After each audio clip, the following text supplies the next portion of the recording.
Interesting.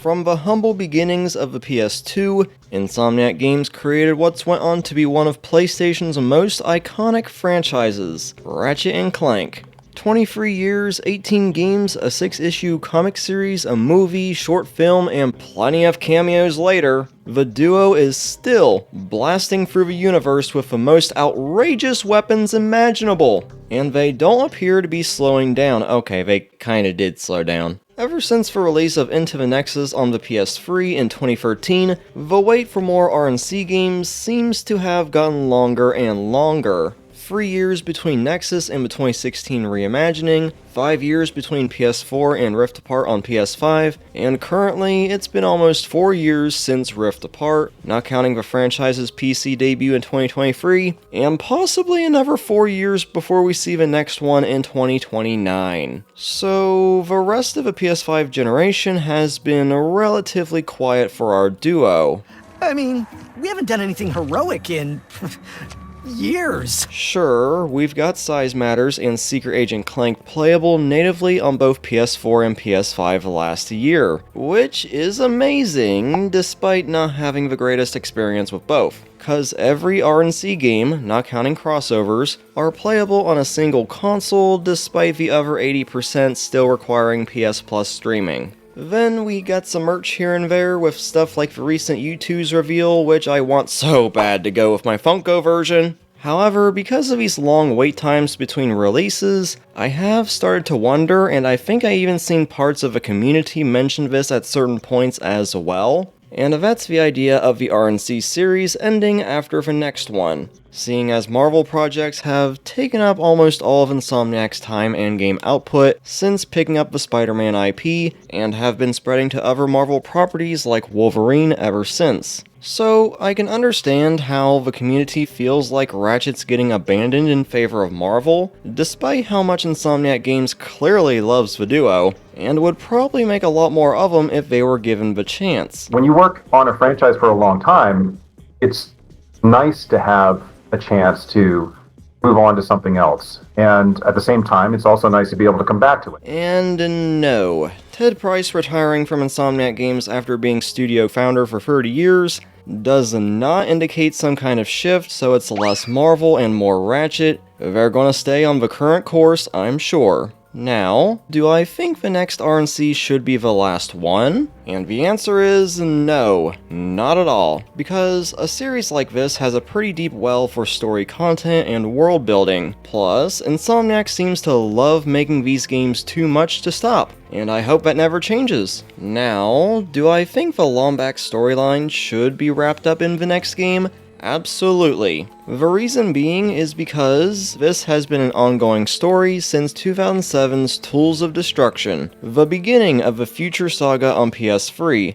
and it's the main reason I see people mentioning the series ending with the next game. Well, I do agree this next game should be the end of that storyline, and based on what I've seen of 2023's Insomniac hack concerning this game, which I will not be showing anything out of my respect to the studio despite how much I want to talk about it, but if they do intend on finishing it here, it's gonna go out on such a high note that I can't wait, but I got to. It does feel like it could be the end of the series, but I also know that the series is more than just the Lombax storyline, and does have room for more episodic stories akin to the PS2 saga and All for One, which I think is a valid direction the series could go back to if Insomniac really wanted to, and probably will. Just don't do the gameplay of All for One again, I don't know why I need to make that clear, but another way for them to pursue that kind of episodic direction for the series, regardless of whether or not the next game is the last one, which I kind of doubt because Astro and Ratchet are pretty much the only active family-friendly IP Sony currently has under its belt. So unless Sony decides to revive Sly Cooper anytime soon, it's not happening. And this way is in the form of a TV show or another movie, which the new studio heads, some of which have been with the studio since the PS1 and PS2 days, seem to be interested in such an opportunity, with Ryan Schneider having this to say. I think back to the Ratchet & Clank film from several years ago, and we kinda got an early start on that. So of course we're interested in that kind of thing, we love Ratchet & Clank in particular. I do believe that this has been the first time the RNC movie has been officially acknowledged by Insomniac Games in ages. So that is something. Though the film's legacy, which I've already discussed multiple times on the channel, so you guys already know the story of how it bombed at the box office, kept Sly's film from happening, and because of that, I feel like it could keep Sony from wanting to give the series the film treatment again. And because Sony has found some pretty good success in TV adaptations, like The Last of Us and Twisted Metal, I could see a Ratchet & Clank TV show being the more likely option.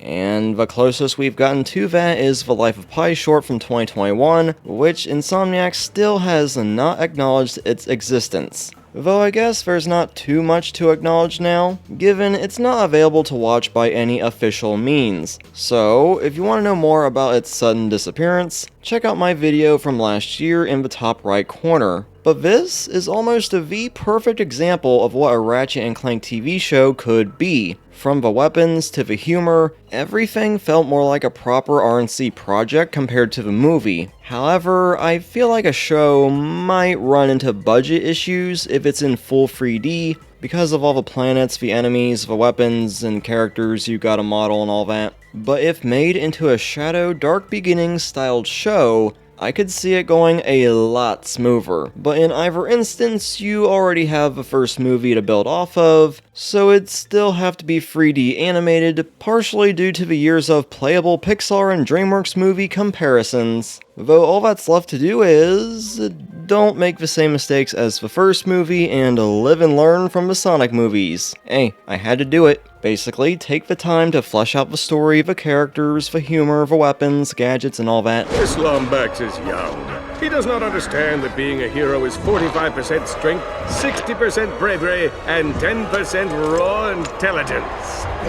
That's 115%! You're welcome. PlayStation adaptations are in a different place compared to where they were in 2016, or even 2014 for those that didn't know Heavenly Sword was the first ever PlayStation IP to ever get adapted, though it received about as much praise as Ratchet's film. Nevertheless, a Ratchet & Clank adaptation in the present day, I think is a very good call, as it's been almost 10 years since the last one, so It's time. not to mention, PlayStation Productions doesn't have any officially confirmed animated projects in the pipeline, and Ratchet would fill that gap for them. Well, unless Jak and Daxter becomes animated, but we haven't had any updates on that since 2022, so who knows if that'll ever see the light of day. But yeah, having a Ratchet & Clank anything to simply keep interest in the series until the next game arrives is such a smart move that I don't understand why Sony hasn't acted upon it yet. Especially since the expected year for the next game is 2029, but because of Insomniac's now cancelled online multiplayer Spider-Man game, The Great Web, which I do feel comfortable talking about because of Jason Schreier reporting on the cancellation last year, because this game had a planned 4-year support cycle, from 2024 to 2028. This cancellation, which happened way before the Concord disaster, that led to Sony cancelling all their other live service plans.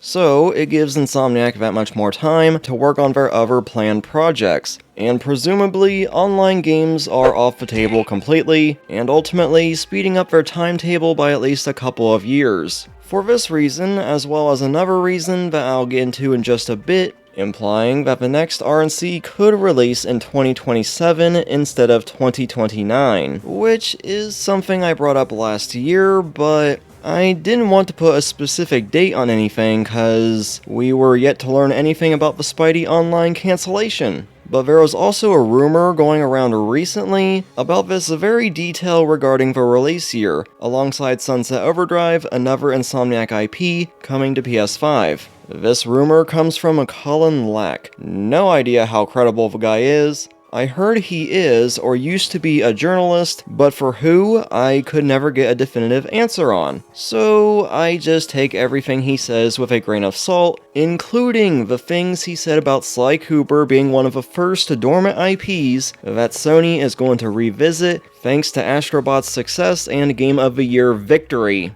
I bring this up because I feel like I need to address this. Cause I've been seeing the guy's name floating around the different platformer communities a lot in recent months. And for the life of me, I cannot pin down a track record for if he's ever gotten anything right. Now, I'm not discarding the possibility Sony wants to revisit stuff like Sly Cooper. It's just, we've been burned by way too many Sly Cooper rumors in the past, and I do not want a repeat of that. Heck, at least with the Resistance IP, Sony did recently renew the IP in Europe, despite shooting down the possibility of a Resistance 4 happening, which is far more to go on than what this guy's saying. So getting back to the point, I do think the next RNC could release sooner than we were expecting, and 2027 does sound likely, discarding the rumor. However, I do want Insomniac to take their time with this project, especially if it's the end of the Lombax storyline, but more importantly, not rushing it or sending anyone through crunch to get it done sooner. And one last thing I do want to mention before ending the video, as it concerns the platform this new RNC will release on. Will it be on PS5, PS6, or will it be a cross-gen release? Well, there are rumors suggesting that the PS6 will be releasing in 2027, purely based on the pattern of a new console dropping every 7 years, making this new RNC a launch title for the console, as with the PS5. But, in the same token of time, Sony themselves stated late last year that they want the PS5 Pro to continue the PS5's overall 10-year generational cycle, which would land it in the year 2030.